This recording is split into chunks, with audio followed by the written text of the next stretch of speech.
They say real fear doesn't scream. It whispers. These stories were submitted as true, told by people who swear they lived through them. I've collected 3 of the most chilling encounters. From a haunted cabin in the woods, to a videotape that should have stayed buried, to a hospital room that refuses to stay empty. Get comfortable. Turn off the lights. Let's begin. Story 1. The thing that knocked twice. I thought I was alone in the cabin, until someone or something knocked twice. This happened in the summer of 2018. I was 17, visiting my uncle in rural Georgia, near the edge of Chattahoochee National Forest. He owned a small wooden cabin, way off the grid, no neighbors, no reception, no distractions. Perfect place to reset, he said. The first 2 days were peaceful. Just me and him fishing, reeling, and listening to frogs at night. Then, one evening, he told me he had to drive into town. Some issue with his generator supplier. Said he'd be gone till morning. No big deal. I was used to being alone. Or so I thought. It was around 1:30 a.m. I was in bed, scrolling through old photos on my phone when I heard it. A sharp crack, like a branch snapping outside the cabin. I paused, listened. Then, another one. Heavier this time, like footsteps. I sat up. The forest outside was pitch black, but I thought I saw something shift past the window. Could have been wind. Could have been a raccoon. I told myself to relax. I turned off the lights and lay back down. 10 minutes later, it happened. Knock. Knock. 2 deliberate knocks at the front door. Not loud, but firm. Purposeful. I froze. Who would be out here? No one knew we were here. There wasn't a soul for miles.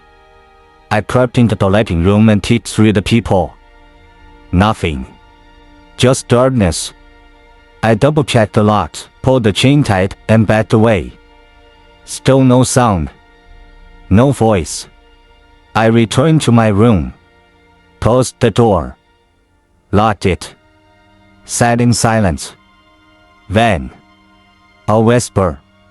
Right outside the window. Kyle. Someone said my name.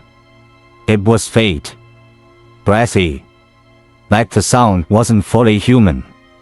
My skin went cold.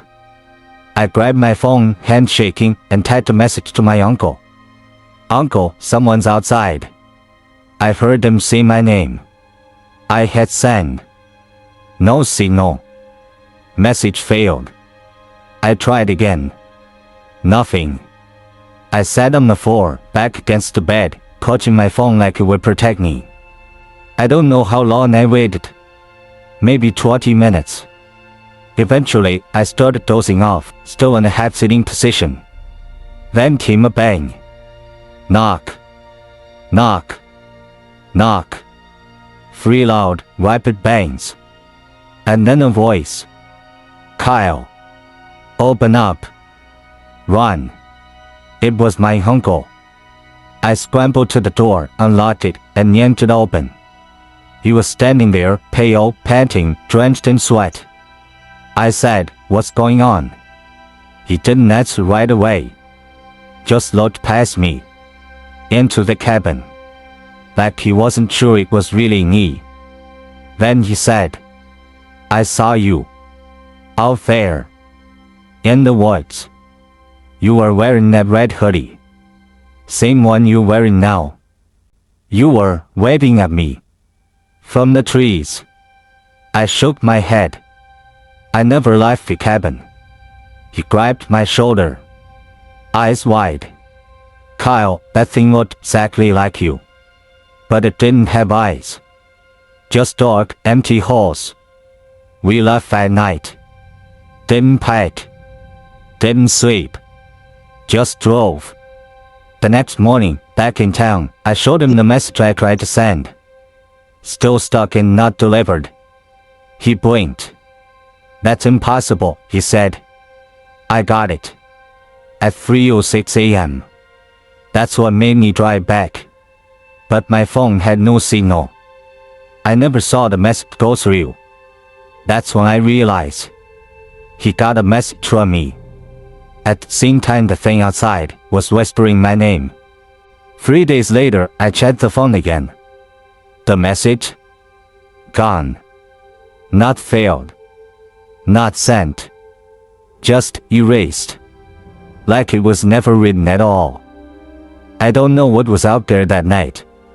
But whatever it was, it wanted me to open the door.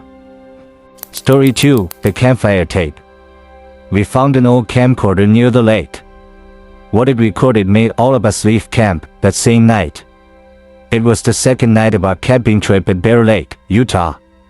There were 4 of us, me, my cousin Nick, his girlfriend Claire, and our friend Nat. We picked a remote site, way off the trail. No Wi-Fi, no people, just trees and water. Exactly what we wanted. That night, after dinner, we sat around the fire, telling ghost stories, drinking, and just enjoying the silence. It was around midnight when Claire noticed something sticking out from under a pile of white leaves near the fire pit. It was a camcorder. An old one. Sony, maybe early 2000s. Cracked screen. Covered in mud. Nick wiped it clean and laughed. What if this has a murder on it? I didn't laugh. Something about the way it was buried, not just dropped, felt wrong. We brought it back to the tent. To our surprise, it still powered on when Matt hooked it to his power bank. There was one video saved. Labeled simply, Night. The first few seconds were just someone walking with a flashlight. The camera shook a bit. We could hear footsteps crunching leaves. Then it stopped. The flashlight focused on something, a campfire, just like ours. And behind it stood a man. Very still. Too still. He didn't move. Didn't speak. Just stared at the camera. But the scariest part? His face was blurry, not from bad quality, but like, deliberately distorted. Almost like it was being blocked out. The video cut. Next clip. The camera was running again, this time from inside the tent. You could hear breathing. Fast, shaky. Suddenly, the tent's zipper began moving. Slowly, from the outside. Then the screen went black. Just audio. Crunching steps. Twigs snapping. A faint whisper. You shouldn't have stayed. We sat frozen. Claire whispered, Is this real? Matt paused the video and said, Wait, look at the trees. Look at that one. That weird branch shape. He pointed at the screen. And then outside the tent. The exact same twisted tree was visible. Right outside ours. The footage was recorded in this exact spot. Nick turned pale. No way. This is some prank, right? Claire shook her head. There's no way this was here for years and still works like that. I took the camcorder from Matt. My hands were shaking. I hit play. The last clip started. It was the person recording running. Fast. Breathing heavy. The camera turned back for just 1 second. We saw a figure chasing. No face. Long arms. Head tilted sideways. Just before the clip ended, we heard a loud scream. Then silence. We didn't say a word. Didn't finish our beers. Didn't sleep. We packed up and drove back to town that same night. The next morning, we checked the camcorder again. The folder named Night was gone. Completely erased. Like it had never existed. But the timestamp still showed. Last played 2:47 a.m. Exactly the time we heard a single set of footsteps circling our tent. Story 3, Room 2A. You get used to strange things when you work nights. but nothing ever prepares you for room 2A. I worked security at a hospital in Ohio. Night shifts. 10 p.m. to 6 a.m. You'd be surprised how quiet it gets. Too quiet sometimes. We rotate floors, check logs, monitor cameras. Basic stuff. Until the week I got assigned to Building C. The old wing. Half of it shut down. Patients aren't placed there anymore. Maintenance says the wiring's bad. But rumor is, people just don't feel safe in that part of the building. I thought it was nonsense. Until room 2A.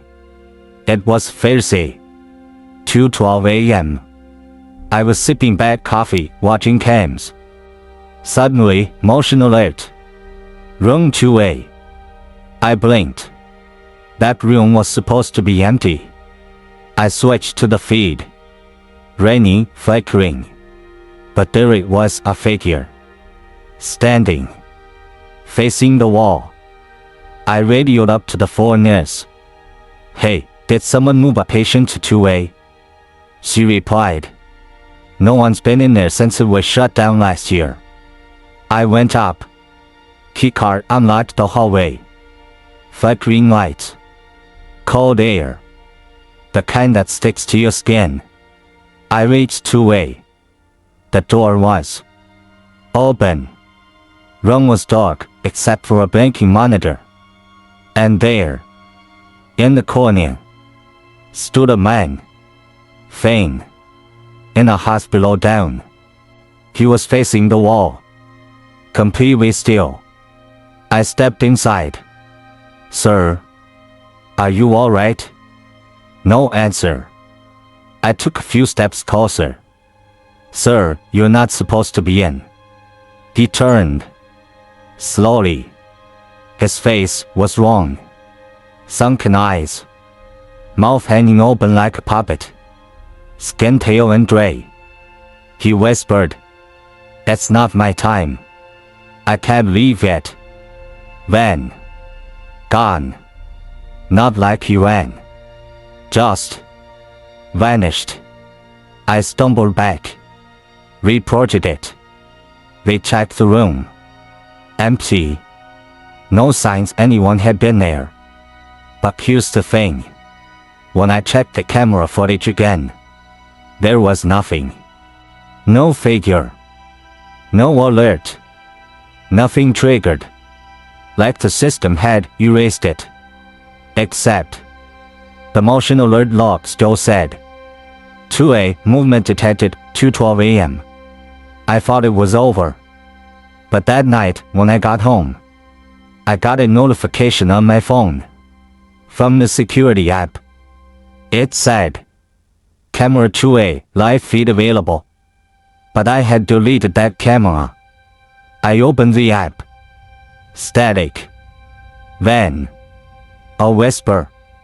"Still not my time." I quit that job 2 weeks later. To this day, I still get alerts from 2A. Even though that building was torn down last summer. And that wraps up tonight's stories. If you've ever experienced something similar, or if a part of you still believes these might be true, let me know in the comments. I read every one, even the creepy ones. Don't forget to like the video if it gave you chills. And hit subscribe if you enjoy real scary stories told late at night. I'll be back soon with more. Until then, lock your doors, check your windows, and whatever you do, don't answer the knock. Good night.